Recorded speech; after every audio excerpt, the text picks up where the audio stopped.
Hello guys, कैसे आप सभी लोग हो। तो मैं फिर से उपस्थित हूं आपके लिए। अभी अभी मैंने लेक्चर 2 एंडोक्राइन सिस्टम पर डाला था। आप लोगों ने देखा होगा, समझा होगा।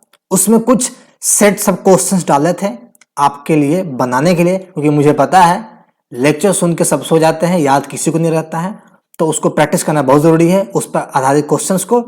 चलिए आज क्वेश्चंस बनाते हैं पूरे एंजॉय के साथ। चलिए, पहला क्वेश्चन था हमारा कि posterior pituitary gland is not a true endocrine gland. Posterior pituitary एक ट्रू ग्लैंड नहीं है। We can not say that it is a complete true gland. क्यों?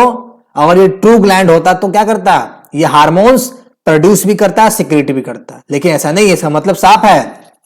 इसका आंसर क्या होगा? बी आंसर होगा। It only stores and releases hormones. जो ये जो हार्मोन्स स्टोर करता है और रिलीज करता है, ये हार्मोन्स आता कहां से है? ये हार्मोन्स है एडीएच, या इसी को कहते हैं वेसोप्रेसिन। एडीएच या वेसोप्रेसिन प्लस क्या होता है?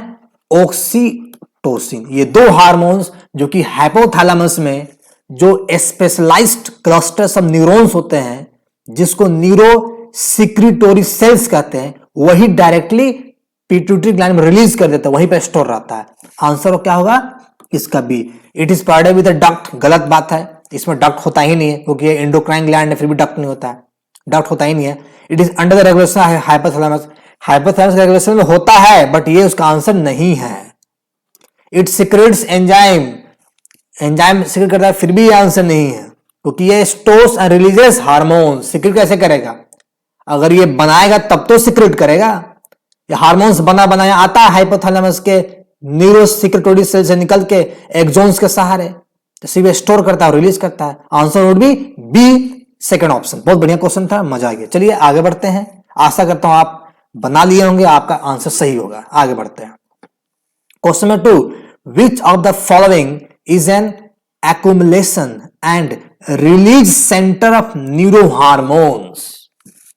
कौन इसमें से कौन सा चार ऑप्शन सही है जिसमें हार्मोन्स एक्युमुलेट होता है और रिलीज किया जाता है?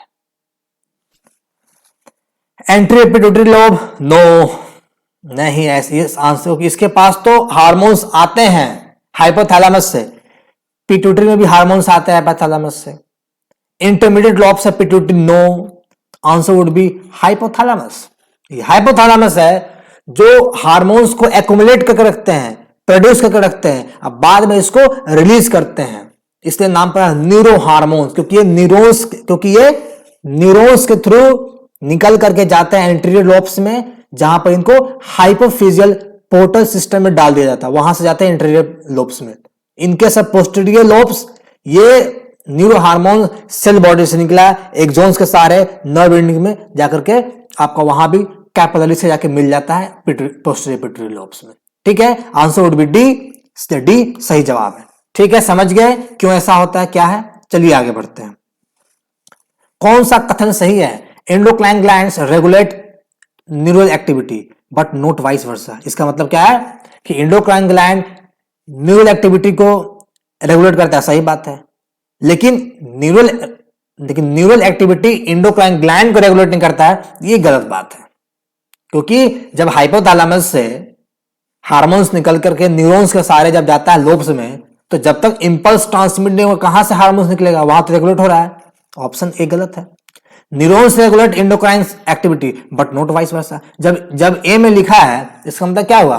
बी में मतलब हुआ कि न्यूरॉन्स एंडोक्राइन एक्टिविटी को रेगुलेट करता है और एंडोक्राइन भी न्यूरॉन्स की एक्टिविटी को रेगुलेट करता है। क्योंकि आपको बता चुका हूं लेक्चर 1 में कि नर्वस सिस्टम और एंडोक्राइन सिस्टम दोनों एक दूसरे पर डिपेंडेंट है। नर्वस सिस्टम का स्पेसिफिक टारगेट सेल्स होता है, लेकिन एंडोक्राइन सिस्टम का पूरे थ्रू आउट द बॉडी में कहीं भी वह हार्मोन्स को भेज करके रेगुलेट कर सकता है। तो जहां पर न्यूरोट्रांसमीटर नहीं जाता, वहां पर एंडोक्राइन सिस्टम चला जाता है। इसलिए दोनों एक दूसरे पर डिपेंडेंट है। ऑप्शन बी भी गलत है। C, endocrine glands regulate neuro activity and nervous system regulates endocrine gland. सही उत्तर है, बिल्कुल सही उत्तर है। नाइदर हार्मोन नहीं, ऑप्शन डी भी गलत है। इसलिए answer C would be correct answers. ठीक है, ऑप्शन सी करेक्ट है। मैंने चारों ऑप्शंस का आपको डिटेल एक्सप्लेनेशन मैंने दे दिया। चलिए आगे बढ़ते हैं, समझ में आ गया होगा। क्वेश्चन नंबर 4 देखिए, इसमें कौन सा हार्मोन मॉडिफाइड अमाइनो एसिड है? नहीं याद होगा, पता है मुझे। चलो ऑप्शंस एलिमिनेट करते हैं। प्रोजेस्टेरोन लिपिड सॉल्युबल तक काट दिया, एस्ट्रोजन लिपिड सॉल्युबल काट दिया, बच गया एपिनेफ्रिन, प्रोस्टाग्लैंडिन्स। ठीक है, प्रोस्टाग्लैंडिन आइकोसेनोइड्स है, ये आइकोसेनोइड्स है, लेकिन ये अमाइनो एसिड का मॉडिफाइड वर्जन नहीं है। आंसर होगा एपिनेफ्रिन, जो कि अमाइनो एसिड का मॉडिफाइड वर्जन खास करके ट्रिप्टोफान से बनता है। ठीक है, आई समझ में, कोई दिक्कत तो नहीं है किसी को? आगे बढ़े चलिए। क्वेश्चन नंबर 5 देखिए, कहता है केमिकली हार्मोन्स क्या होता है? आपको बताया था ना कि जो आपका हार्मोन्स होता है, ये हार्मोन्स लिपिड भी हो सकता है, पेप्टाइड भी हो सकता है, और तीसरा ये एमिन्स भी हो सकता है, यानी नाइट्रोजन डेरिवेटिव भी हो सकता है, यानी अमाइनो एसिड का मॉडिफाइड वर्जन भी हो सकता है। इसलिए कहते हैं इसको बायोजेनिक एमाइंस, बायोलॉजिकली ओरिजिनेटेड एमिन्स भी हो सकता है। इसलिए ओनली बायोजेनिक एमिन्स गलत, ओनली प्रोटीन गलत, ओनली एस्टेरॉइड गलत।